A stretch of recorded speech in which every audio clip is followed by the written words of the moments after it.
Hey, welcome back to 755 is Real. I'm David O'Brien, Braves writer at The Athletic. I'm with my co-host, Eric O'Flaherty, former Braves reliever. What's going on, Eric? What's up, Dave?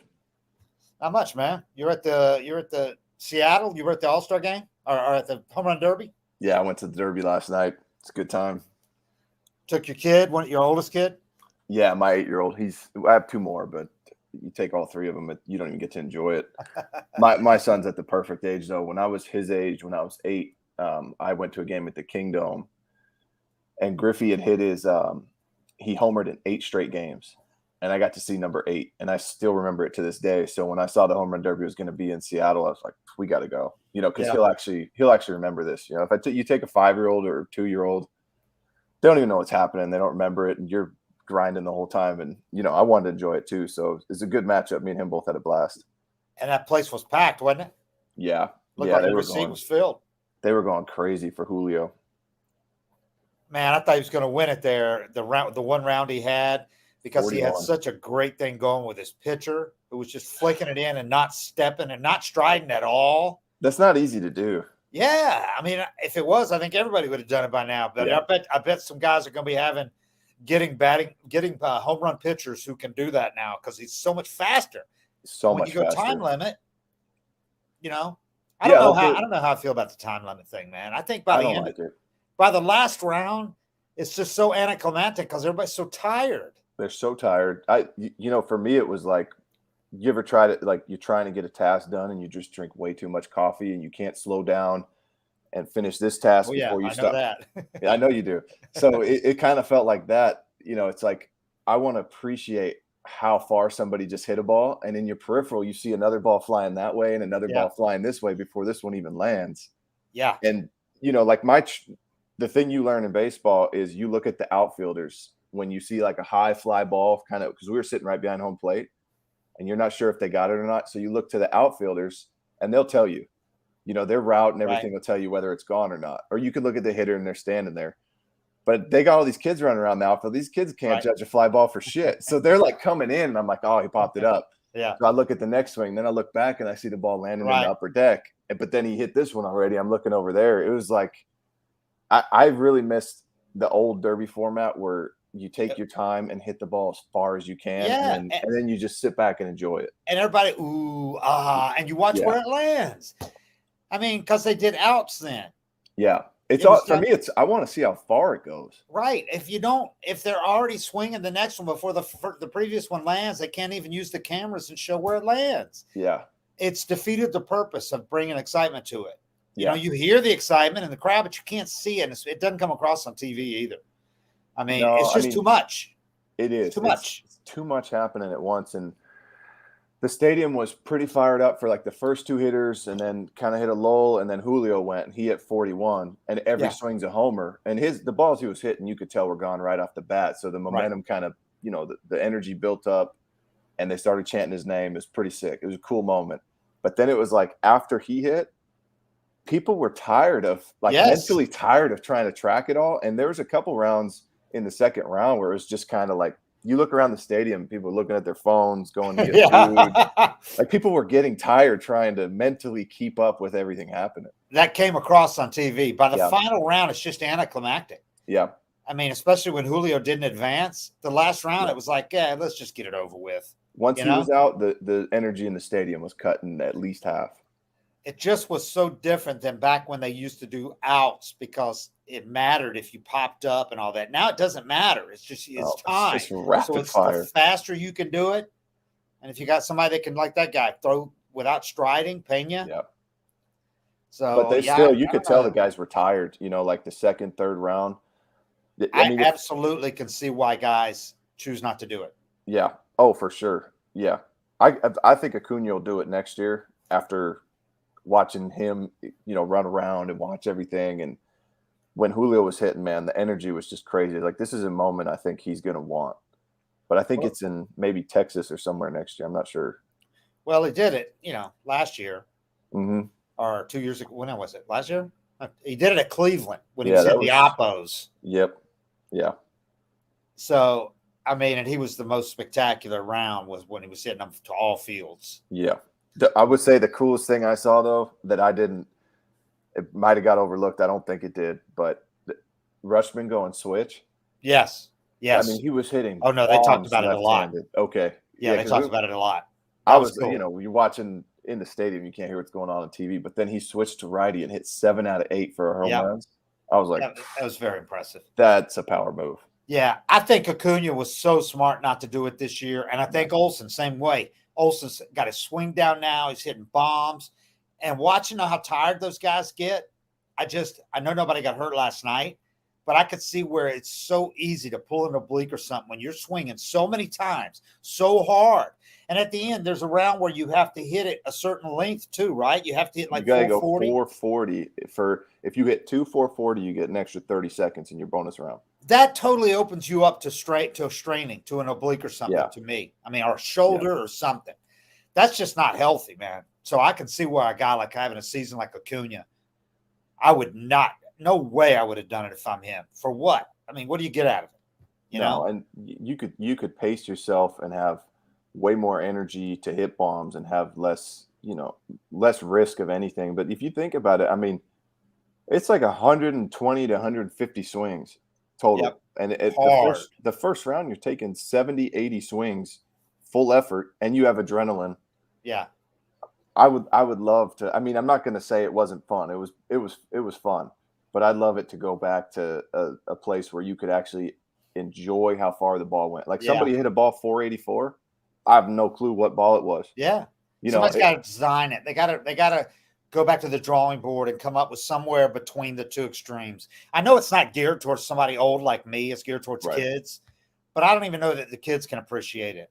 Like my son just said, I was like, "What'd you think?" He's like, "I just saw balls flying everywhere." Yeah, And he just loved the energy in the stadium. I think when you can watch the balls and appreciate it and ooh and ah, rather than here goes an O, here goes an O. Yeah, I just don't. Yeah. Yeah. Anyway, all right, that's enough about that. People are probably clicking off right now. Going, okay, I didn't come in and talk about the fucking home run derby, but yeah, and Acuna won the one in Venezuela last winter, by the way, which is real different than this. It's not a marathon like this, It's more like a home run derby should be.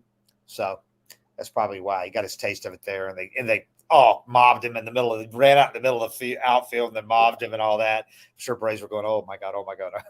Well, I just see those moments, and he likes to put on a show. So I think he'd probably do it again, but it'd be cool if they change the format. Right. But if I tell you what, if you're the only member of the 40-75 club, or 35-75 club, whatever he's going to be the only member of it.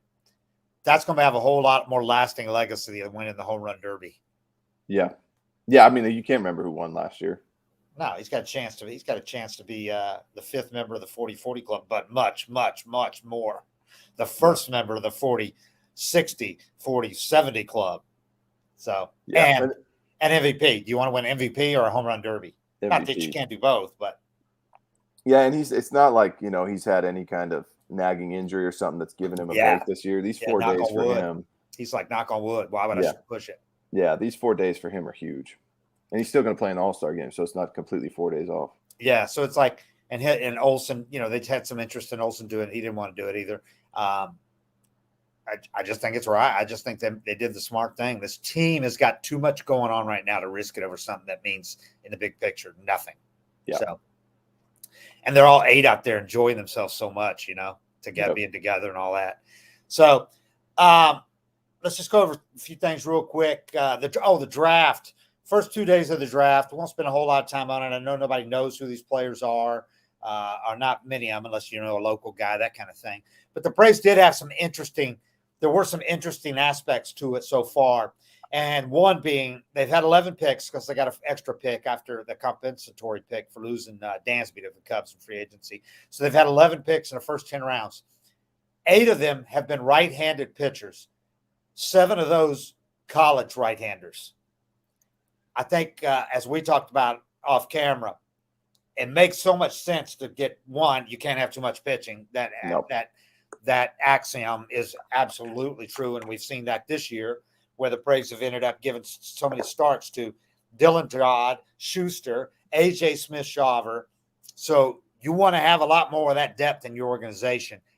And B, all but one of them being college kids shows you they have taken what they've learned from like Spencer Strider and Schuster and Dodd being here so fast, within a couple of years of the draft, that it's not quite the crapshoot that it is with a high school pitcher, who might have a higher ceiling, but also has a lot better chance of getting hurt or flaming out for one reason or the other in the 3 or 4 or 5 years it takes to develop. Yeah, and then you're letting these colleges are so good now. They've embraced all the technology, the Rapsodo, that type of stuff. You're almost just letting that be your minor leagues. Good point. And the ones they took are almost all from big programs too. Yeah. So, they say the SEC might be like a AA level on a typical night when there's a good pitcher going. Yeah. So, yeah, it's a good point because you don't have the low minors anymore. You got rid of the short season leagues. You got rid of 2 of the 6 levels. So, yeah, if you take guys now, it makes more sense than ever to take college guys now because, in effect, they've had those 2 missing years of minor league ball. Yeah. I mean, if you see a high school guy you can't pass up and you have confidence in your ability to develop, you got to do it. But it's kind of like that. It's just more information. It's more information on how they're going to handle a higher level. I mean, you can have high school kids pitching against, I don't know the levels, but you can be at a low level in high school and be pitching against them. You look at the guy they're going up against, and there's an arc on his pitch. He's throwing 78 in a high school game. Right. So you're facing hitters of that quality too. You can look unbelievable and you're 93, 94, and that goes to college. You're flying open and showing the ball. Those guys will tell you everything you need to know about whether this pitcher's got a shot or not. But it's hard to get a read in high school. Yeah. Somebody, Hayden Harris said the win of the night was Alonso losing. Yeah, they were booing him because he was going up against Julio. It just ain't the mess here, is it? They're messing it at every turn. And to that point you said about, if there's a high school kid that you can't pass up, that you got to take them. They did that with one high school kid, was a very special one. They took in the 4th round, Garrett Ballman from Haggerty High in Oviedo. They're familiar with that, Oviedo, Florida, outside Orlando. 6'8",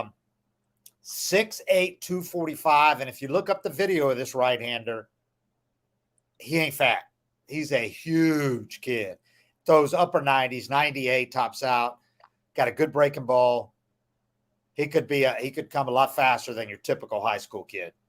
Yeah, he's not a big lump. You look at the video of these guys. When I heard that size, you told me about him. I looked him up. He looks like a 6'2" pitcher. Mm-hmm. Like his frame and everything. And then you realize he's 6'8" and just put together. Yeah. Because normally when you get those 6'8" guys, they're moving funny. They got a big head, big feet.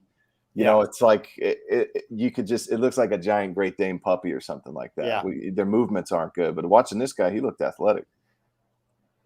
This guy's 18 years old, man. 6'8", 245 at 18 years old. That's insane. But yeah, the rest of them were college kids. And the one that really, it just impressed me at every aspect, watching his video and then interviewing him, was the first guy, the first rounder from Florida, Hurston Waldrop. This kid has got some things going on, man.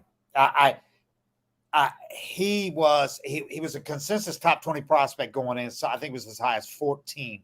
So, because when they took him, some people were like, "Oh, is this a signable guy for the Braves? Is that why they took him?" No, they took him because this kid's good. Yeah. And because if you just look at the numbers, the ERA, that kind of thing, the walks, it can be very misleading on these college kids, just like high school kids. But college kids, a lot of them played in big conferences. A lot of them played on artificial turf. A lot of them just had walks and hadn't really. But if you look at it, they had a lot fewer walks at some point, like late in their, this season, that kind of thing. They've made strides, in other words. But this guy, I don't even care what his ERA is. Look at the video of him, like from the College World Series. He's got a split finger fastball that you don't see in him in the majors. It used to be the in vogue pitch back when like Smoltz was throwing it. Nobody throws the split now, hardly any. There's maybe 5 guys at a majors that have a split, a good one. This guy's falls off the table. I mean, it's almost like a 12-6 curveball, and it's impressive as hell. A good split. I mean, I think it's the most any pitch that comes out like a fastball, and it comes out just like a fastball, but it's just way less spin, so it falls. But I think a good split, like Jose Contreras, those type of splitters that you can just kill the ball but maintain all your arm speed, I think that's the most devastating pitch in the game. I mean, Smoltzy, when he had his going, that was his thing, man. I mean, it was unhittable. It was unhittable. So really impressed by this guy, man, watching the video. And then was even more impressed when we interviewed him. When he asked him why he transferred from Southern Miss after 2 years at Southern Miss to Florida. He had a great answer. I mean, he obviously thought about it, but he had a great answer. It was like, that was, what is it, the American Conference? What, Conference USA or whatever? Southern I didn't go to college. I don't keep up. Southern Miss is like Conference USA or something. He wanted to go pitch against the best competition. So he transferred to the SEC school to Florida. He said, I love my time at Southern Miss, but I wanted to pitch against the best, push myself, challenge myself. And it obviously worked out. He went and pitched for Team USA after his second year at Southern Miss, then to Florida, got the transfer portal and was immediately eligible, which really helps these days. You couldn't have done that back in, the way it was before, because you wouldn't want to sit out. That'd kill a guy that's trying to get drafted to sit out a year. Yeah. So he went to Florida, facing great competition. They get to the College World Series final against LSU.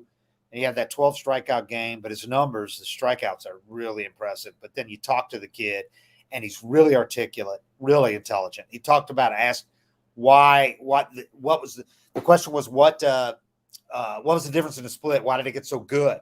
And he said after the second year at Southern Miss, he went home before entering the transfer, when he knew he was going to transfer.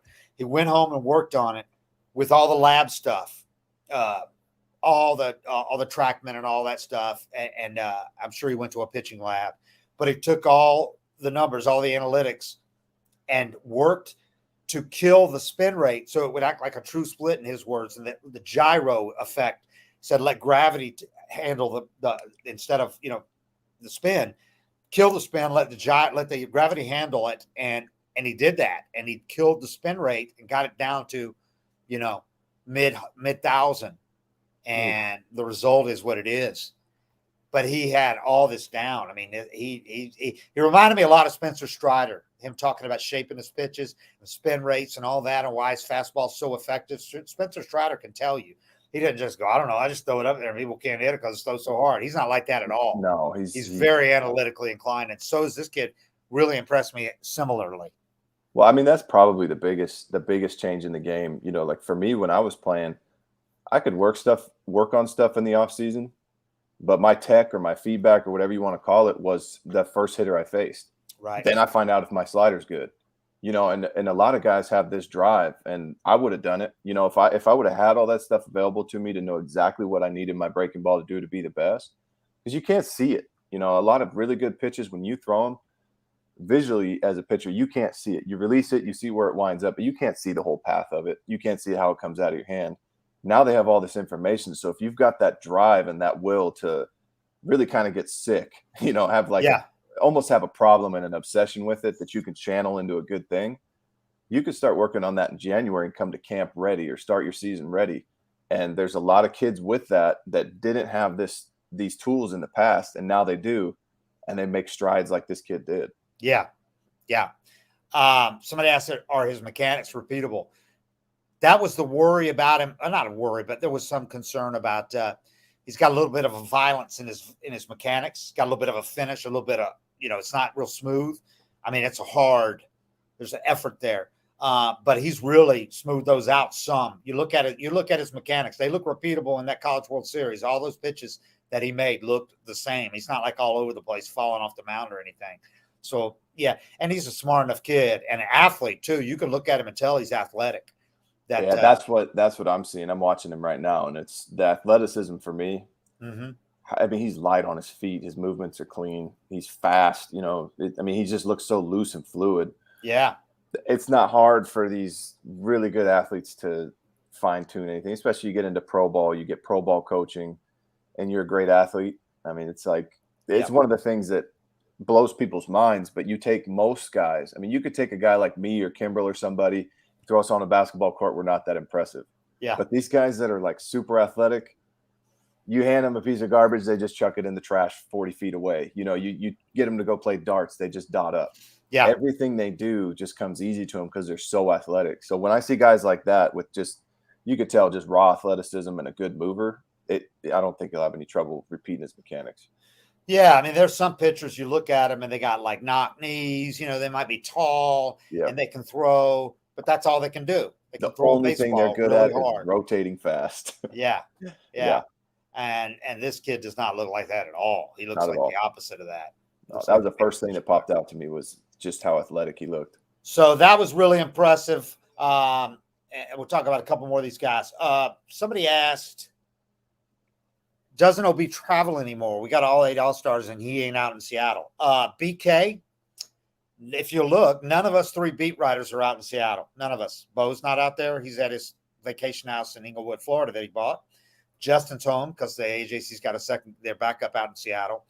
The way that they redid the draft and put it at the All-Star break, which it didn't used to be. You either cover the draft or you cover the All-Star game. You cover the All-Star game or you cover your team's last series before the All-Star game. We had a team that was playing Tampa Bay, the best 2 teams in the major leagues. Do we cover a series between the best 2 teams in the major leagues or a totally meaningless exhibition game out in the other coast? Yeah. And the draft, because you can't do one or the other, or you can't do both. You can do one or the other. So there's your answer. And the other thing is the Athletic doesn't send all its beat writers out to the All-Star game because you don't get access. You got very limited time that you get to go in the clubhouse at all. It's not like a regular game where we can go talk to all our players and get information and all that. It's open to en masse. So you've got 100 writers in the clubhouse or more than 300 people, media members at media day, talking to guys around a table. It's not like a regular game, man. So I don't need to be out there to watch the R8 guys play in the game. It's going to be on TV. It reminded me just watching it yesterday of kind of the playoffs. And the playoffs, every time my team was in the playoffs, there's so many freaking people everywhere. Yeah. In the clubhouse. You can't even get through the clubhouse. I don't know who. I mean, it almost seemed like just roulette, like a crapshoot, who was going to get to ask a question or who you were going to talk to or what was happening. But it's just kind of, there's so many people. I don't even know how you do your job. Yeah, it's that in the postseason. The postseason is a little better. You get a little more clubhouse time and you can get your guys on the field. Maybe the All-Star game is just everybody. You see every dude just getting walked in different directions to different cameras. They don't want to do it. They don't want to do those interviews. And they're sitting at a table, and the guys, the real popular guys, got like 500 guys around their table, like Acuna. Yeah. And then it becomes like Super Bowl media day, which is just a joke. You got people from entertainment or from TMZ asking stupid questions or whatever. It's just not. So it's not money that the Athletic is going to spend to send beat writers out there. When we've got our national guys, they're all there. They're all there, and that's all we need. So I wanted to get real fast too on just 1 or 2 more of these draft guys that are really interesting. Isaiah Drake, this kid from Atlanta, from North Atlanta High, really interesting because, I mean, the obvious comparison, and I'm not saying he's going to be the next Michael Harris too, because there aren't many Michael Harris seconds, but local Atlanta kid, African-American kid, 6 foot, 180, left-handed, power speed combination, center fielder. There are some similarities, and really good kid who from a really athletic family. His brother, as you guys might know, is an NFL running back. That's his brother. So, I mean, anytime you got athleticism like that, it raises, guys look for that for athletic players in baseball, because we lose a lot of the great athletes in baseball to football and basketball. Yeah. This kid could have been a football player like his brother and just loved baseball, which you just don't hear that much anymore. He said, I wanted to be a football player watching my brother all the time on TV and all that. But then I realized this is a sport I'm best at. This is a sport for me. So North Atlanta had a couple of high draft picks off that team this year, which is really good to see. I like to see that, man. These local kids getting drafted and get some black players in there from Atlanta, man, because there's a lot of great athletes here.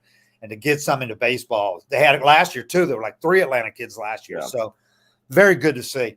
And not just, all coming from the travel ball programs where they're playing in Cobb County from age 10 and all that. So, Yeah. which is great. That's great too. But it's Yeah. cool to see some of these kids from some other kids get into. So that's going to be really interesting to watch. That kid from North Atlanta High.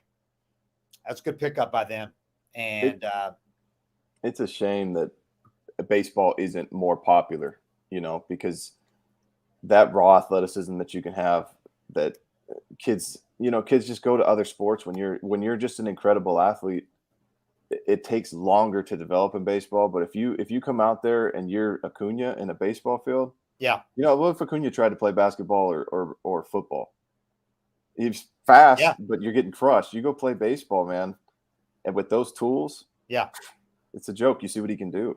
and that's like this kid. He's like Michael Harris's side. Now, Michael Harris now looks like he could be a fullback, but when he broke in, when he came up in the minors, he was like 165, 70 pounds. When he's at Rome, he's like 175. Yeah. He's put together now. He's big lower body, like a fullback. But this kid, this Drake kid is 6 foot 180, So he ain't like his brother, Kenyon Drake. Is the Dolphins big is his brother now, though? Baltimore running back now. He was with the Dolphins. He started out. His brother is now listed. Kenyon Drake is listed at 6'1", 210. So probably about the same size when they were in high school, I would think. I don't know. He'll be that size. Yeah. His brother's 29. So this kid grew up watching his brother. So that's even more impressive that baseball ended up getting this kid, because he watched his brother and all the adulation he got and thought, Well, genetics are crazy, Smart decision, man. I think every kid should play multiple sports, because if you look at it, it's like their genes can't be that far apart, and they're both going to be pro athletes in different sports. But these kids specialize so early now. If maybe football clicks, maybe basketball clicks, maybe baseball or soccer, whatever sport, but all these kids are specializing. If you're a great athlete, you should play every sport possible and see which one you're the best at. Totally agree. I think mentally it doesn't drain. You don't get tired of a sport. You don't get burned out. The athleticism that you can only develop doing other sports. Exactly. And then you end up making a play in baseball, but it's because you're a better athlete. And then obviously for pitchers, I think the worst thing for these pitchers is the ones that start throwing basically year round in their early teens, if not before that. I just think that's crazy. Your rotator cuff's not meant for that. When you're still developing, your shoulder and your elbow are not meant for that strain. No, and it's crazy too with the pitching thing. Your body's it'll be ready to throw when it's ready to throw hard. I'm meeting with a kid that I know locally today, to kind of talk him through some things, because he's 16 and he's throwing low 80s and he's panicking like he's not going to get drafted or get to play after high school. And I'm just like, I said, we got to grab lunch, because I was throwing 82 until my junior summer.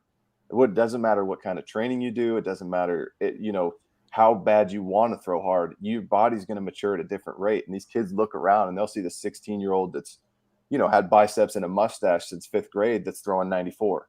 And they think that's where they're supposed to be, but they're not developed yet. And you can do all the training, everything you want, and then one day your velocity just clicks. But all these kids are jacking their mechanics up, trying to overthrow, trying to chase velocity, and that's the worst thing you can do. Yeah, we're in agreement on that. I tell you, who's the biggest advocate of that, or two of them are Smoltzy. Yep. Says it all the time, and Snit, who played multiple sports himself. Everybody played multiple sports back in Snit's day. Back in my day, they did. Yep. But I just think the specialization, sure, it works for plenty of kids. I mean, you talk to like Bryce Harper, and he was playing baseball, but they're exceptions, man. I mean, they're gifted, and they were meant to hit baseballs. But most of these kids could benefit so much more by playing multiple sports and not wearing out certain joints and not getting tired of the sport. It's just, I wanted to play basketball. I was like, that was what I have a paper from 5th grade, and the teacher asked what you wanted to be when you grew up. I'm like, an NBA player, and I played my ass off in basketball, tried my ass off, and I didn't have the athleticism. Baseball was kind of like my second favorite sport. And then I just, sophomore year, I realized I was pretty good at it and was like, I might need to focus on this. But if I would have just started going to basketball camps and basketball training lessons and playing on every AAU team I could, I would have just been an okay basketball player and done, and not even known I could have been a pro baseball player.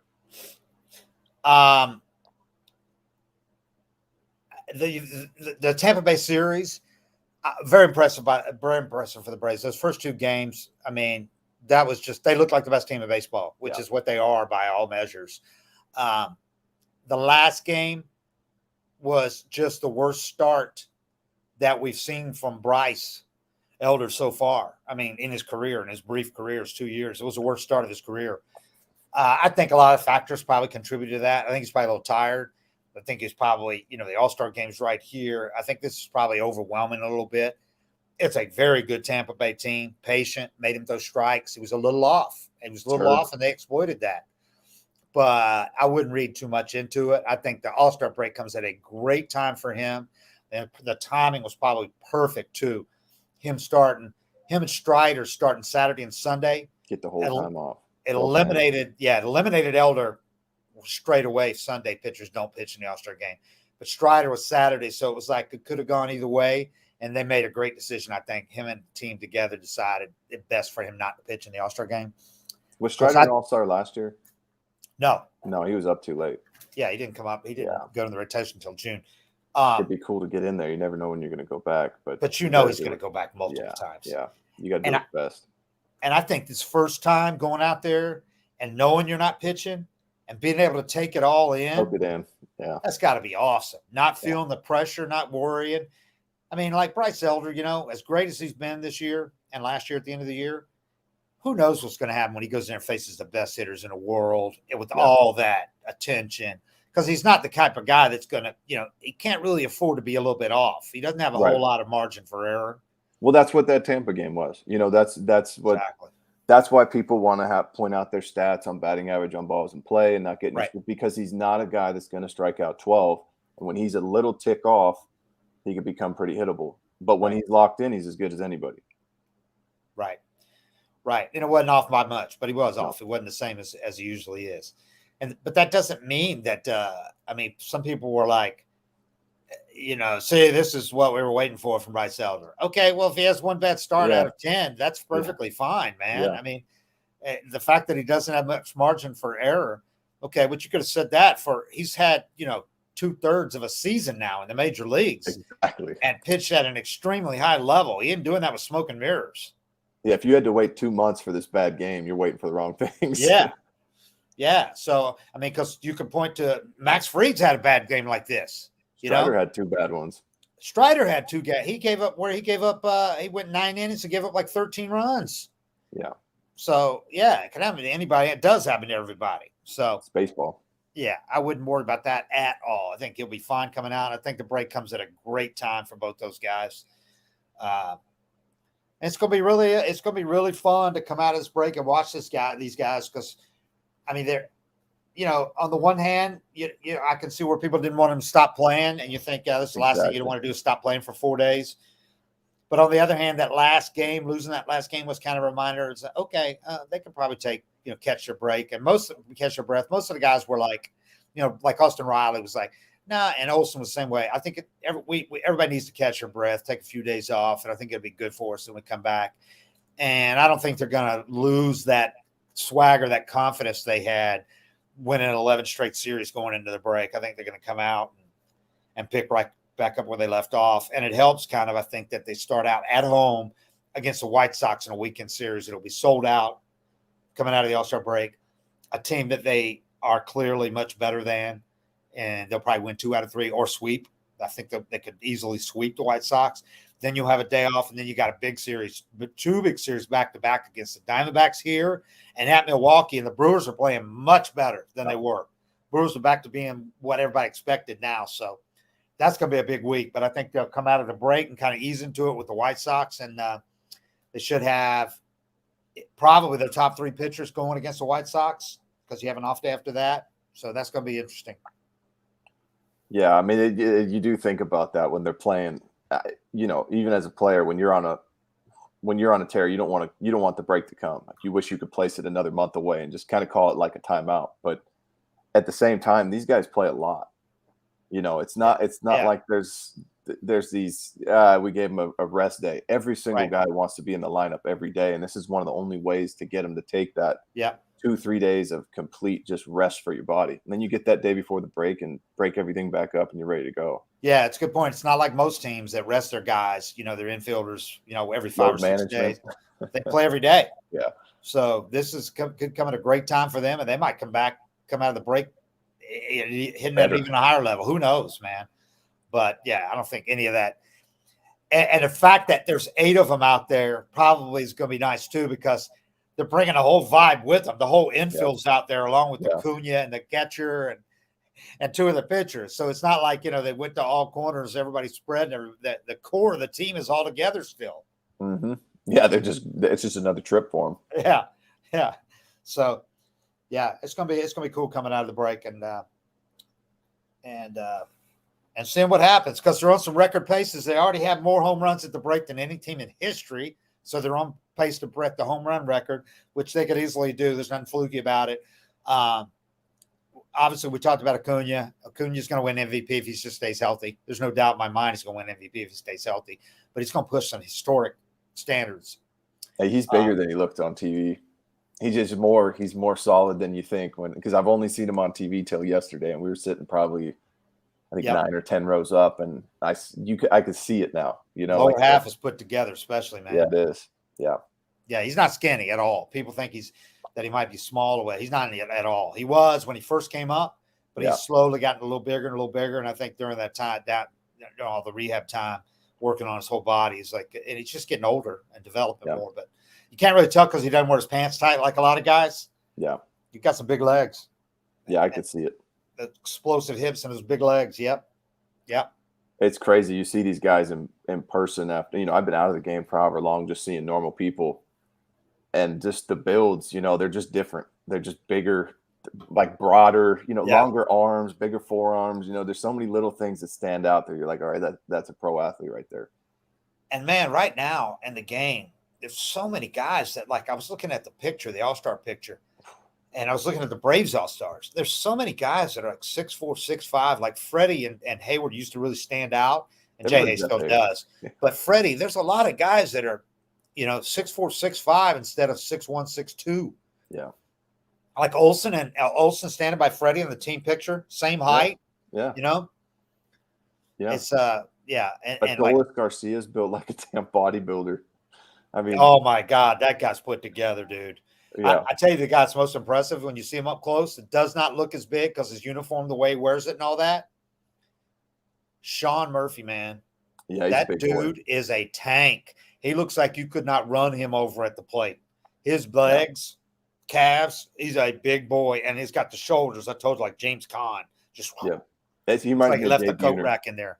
Jay Buhner looked like a decently built athlete, and then you see him in person, and his shoulders are like 6 feet wide. His forearms are huge. His hands and feet are giant. Like he's one of those guys that it's deceiving on TV, but Murphy looks like that too. Where you get up close to him, you're like, all right. Yeah, those guys that are proportioned. It's deceiving. On TV, it doesn't look. Chipper Jones, perfect example. He was so well proportioned that on TV, he looked like, was he 6'2"? And you see him in person, he's like 6'4", 6'5". Yeah. Yeah. You're built like a 6'1", 6'2" athlete, but you're just a bigger version of it at 6'4", 6'5". Austin Riley, he looks like he might be 6'1" and a big dude. Yep. No, he's like 6'3" and a big dude. Yeah. He's a big dude. He's a country strong dude. Yeah. He's put together. Anyway, all right. I guess we've got to wrap it up. Cam's got to go somewhere. Cam's got a second job he's got to do. Oh, it's my since it's All-Star game, I got my Dave Parker shirt on because my favorite, if you hear any noise, it's just me and the boys bopping, which is from a Parliament song. A lot of people don't realize he took that from a Parliament song. But that's my favorite memory from the All-Star game as kids, Dave Parker throwing 2 guys out in one game at third base and at home plate. That arm was that, and Bo Jackson, to me, the greatest arms I ever saw. Clemente had a good one. Oh, yeah, I didn't see him live. But, yeah, Clemente, same thing. Parker's a lot like Clemente throwing from that right field corner. Mm-hmm. But, okay. Ankel's the best I ever saw. Oh, well, yeah, you took a picture and put him out. Yeah. All right. Thanks, everybody. We appreciate it. Enjoy the All-Star game. It should be fun watching these Braves because you got 3 in the starting lineup. Not going to be waiting around to see when they get in the game. 7:55 is real. All right. You going to the game or just the home run derby? I'm not sitting through the game. Yeah. Yeah. I'm going to take my son to sit through 9 innings now, but the Derby's full action, so I figured he'd like it. So you guys going to go get you some salmon and go home? Yeah, pretty much. It's poke bowls. Yeah. All right. 7:55 is real. We are out. Appreciate it.